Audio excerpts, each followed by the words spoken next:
নমস্কার, পূজা কিচেনে তোমাদের সকলকে স্বাগত। তো আজকে আমি সুন্দর একটা রেসিপি নিয়ে চলে এসেছি। আজকের রেসিপি সজনে ডাঁটার চচ্চড়ি। তো পুরো ভিডিওটি দেখবে, তোমাদের ভালো লাগবে।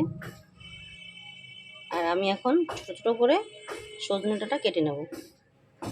সজনে ডাঁটা কাটা হয়ে গেছে, ধোয়া হয়ে গেছে। তো এখন মশলা করে নেব।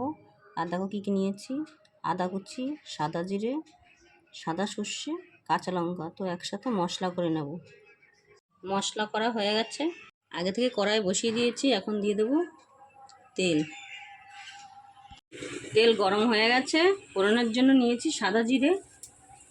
তো সজনের ডাঁটা দিয়ে দেব। এর মধ্যে দিয়ে দেবো লবণ।